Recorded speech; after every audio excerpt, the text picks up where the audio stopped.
Thanks very much to the ITUC for the invitation to participate in this important panel. Please excuse me, I am quite under the weather and my voice is very fragile, so hopefully you can hear me okay. I very much appreciated the previous speakers' talk about the need for adequate financial regulation. I think we all learned the devastating human impacts of global financial crises, that while trade and while liberalization can in some cases lead to development, that when there is a lot of instability that is associated with that liberalization, that when there is a crisis, then the human impacts are immense. The global financial crisis, which originated in Wall Street, we know had repercussions all over the world. The World Bank estimated that there were 60 million people who were pushed into poverty due to the financial crisis. There were even more people pushed into poverty after the food crisis, when food prices increased, which was partially exacerbated by the financialization and speculation of commodity markets. And so we know that this is something that needs to be addressed for development as well as for just global financial stability in general. There's also now been a growing consensus that the crisis was largely due to a failure of adequate regulation, and deregulation had been the theme throughout the 1990s. And UNCTAD warned of these dangers before they occurred, as has been noted. And therefore, we do believe it's important for UNCTAD to continue to have this role in monitoring and providing recommendations to ensure financial stability. The United Nations Stiglitz Commission, as it was named, the G20, the Financial Stability Board, the Bank of International Settlements, have all discussed the need for financial regulation for developed countries that where the crisis initiated. But there's also been notes that, and even the IMF now is noting that for developing countries, that the use of sensible capital controls can protect from destabilizing capital flows that were in part responsible for spreading the crisis to developing countries. But unfortunately, so far, there has not been a sufficient discussion about how global trade rules that govern trade and financial services through the World Trade Organization's General Agreement on Trade and Services and related rules and bilateral trade and investment pacts. And these rules were largely conceived of and agreed to in the 1990s during this vogue of deregulation. There hasn't been enough discussion in those about those global trade rules and how they can impact the need for financial regulation. And this is critically important because while the other bodies that I mentioned, the G20 and the Financial Stability Board and so forth, the measures that they're talking about are largely voluntary, and countries may agree to them in the G20 and say we need to regulate, we need to support capital controls. The WTO rules are actually enforceable through challenges and trade sanctions. And because the GATT, so the General Agreement on Trade and Services, does serve as a basis for some of these bilateral and regional trade agreements, it's important to be looking at those rules and reviewing them. I'd like to just briefly mention four areas of concern with these trade rules that trade and finance experts have noted, and they were also outlined in UNCTAD's 2011 Trade and Development Report. And here I will mention that I'm going to just touch on them here, but at 12:30 in this same room, we will be having a session that looks more directly delves into these issues more thoroughly, and we'll have the opportunity to hear from a variety of perspectives. The UNCTAD experts that helped write the Trade and Development Report, academics, a central bank regulator, and a WTO member state that's raising these issues at the appropriate body of the WTO. So I really encourage folks to come to that. But the first concern I'll mention is that was alluded to is that in the WTO, It simultaneously calls for liberalization of financial services, but the market access rules in the GATS means that when a country commits a sector to the GATS, to the General Agreement on Trade and Services, they also commit to certain types of limits to their to what they can regulate. And so they commit to some deregulation connected to the liberalization. In other words, so if a country commits to liberalize trade in a certain financial services, such as banking or insurance, it must also commit under the WTO market access rules to limitations on the types of regulations that it can institute on that sector.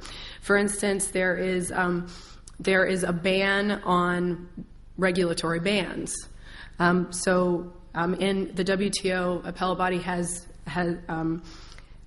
noted that a quota, because a zero quota equals a ban on a financial service. So if there is a risky product, such as derivatives of some sort, even if a regulatory ban affects domestic and foreign firms equally, it's not permitted if the country took a commitment in that sector.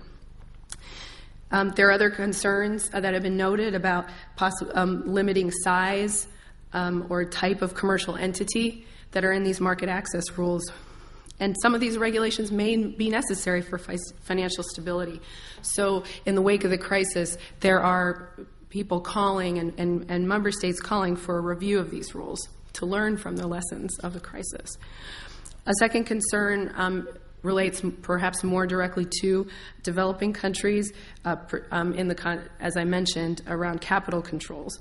There are rules in the WTO and in these agreements that prohibit any restrictions on the transfers of capital across borders needed for a particular service. Now, for some services, that does make perfect sense, that if you are liberalizing, you're opening up your country to a bus service or transportation service to a foreign competitor, that you need to you shouldn't restrict the flow of cash that company needs to actually into your country to actually operate that service.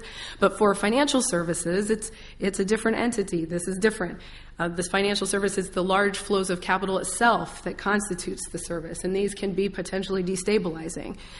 And so, but in the GATS, if a country commits to allow cross-border delivery of services, such as online banking, or they make a commitment in terms of the delivery of the service and of the commercial presence, so allowing a foreign company to establish lending services in your country, then there are provisions in the GATS that require the country to allow unrestricted flows of capital for that service, both if it's commercial presence into your country, if it's cross-border, both in and out. It does have some exceptions to this rule, but they're only short-term, only in the case of short-term balance of payments crises that are certified by the IMF, and only after a dozen conditions are met. And these exceptions don't allow for longer-term capital controls on capital inflows that are used as a prophylaxis to avoid crises before they happen. And an IMF study has now showed that countries that instituted capital controls weathered the crisis better than those that did not have those controls. But ironically, it's actually a number of developing countries that are probably more restricted by GATS to institute capital controls than developed countries, which typically people think developing countries have more financial services commitments, but many of them scheduled according to the understanding on financial services that has less commitments in terms of cross-border Mode 1 delivery of services than developing countries. There are 46 developing countries with full or substantial cross-border commitments in financial services sectors. So it's a particular interest for developing countries. Unfortunately, also in these payments and transfers provisions of the agreements, there are implications for financial transaction taxes that the ITUC and other trade union movements have been promoting, of small taxes on cross-border flows that could slow down speculation. But a European Commission paper noted the possible conflicts between financial transaction tax and the EU's commitments in the GATS. So given the global rethink about capital controls and how they can ensure stability to protect against crises, we believe it's time to review these rules that the WTO and free trade agreements rules on payments and transfers. Quickly, a third concern is that in the WTO there continues to be a mandate for negotiations that would establish new disciplines to limit domestic regulation. There's a working party on domestic regulations that continues to negotiate, and again, these are regulations that aren't discriminatory, just regulations in general. And it's unclear in the context of the crisis why further limitations to domestic regulations that are not discriminatory, why that's desirable in a trade agreement. And it's hard to understand why WTO member states would want to further limit their policy space to engage in the types of domestic regulations that are necessary to ensure stability, particularly in financial services. Now, at the next session, we will discuss in some detail. Proponents of the status quo say that there is already a prudential exception in these trade agreements and in the WTO. There is a lot of scholarship that's looking at that.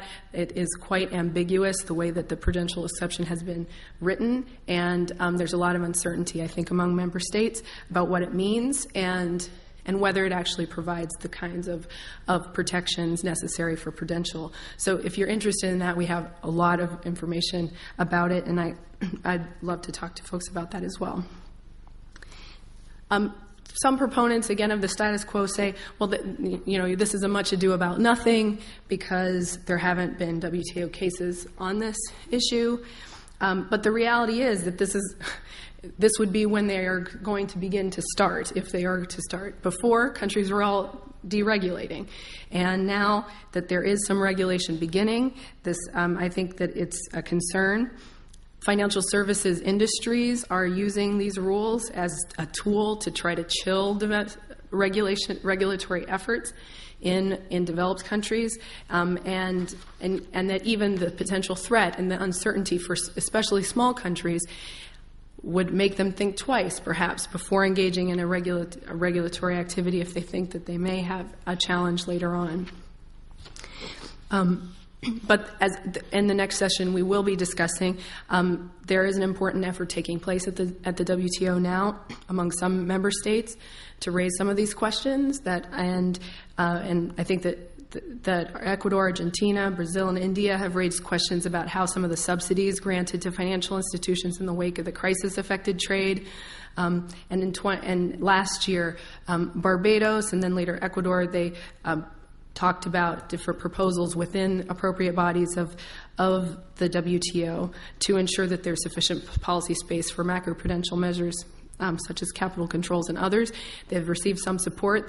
Actually, some of the developed countries are not interested in having that discussion, which is surprising given that global financial stability is obviously in the interest of everyone, and to make sure that countries aren't thinking about potential litigation from other countries or from companies, because I'll just end quickly by noting that I mentioned mostly about the WTO GATS, but these are replicated in free trade agreements and bilateral investment treaties.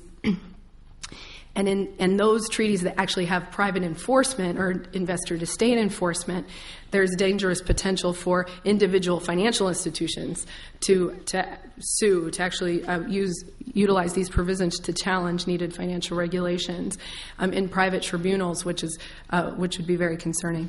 So I just as a quick overview, I do think that this is many trade and finance experts have been looking at this, including UNCTAD, and in order to ensure that liberalization, that trade does actually benefit development and human development, it's critical to ensure that the financial sector is properly regulated to be able to do that. Thank you.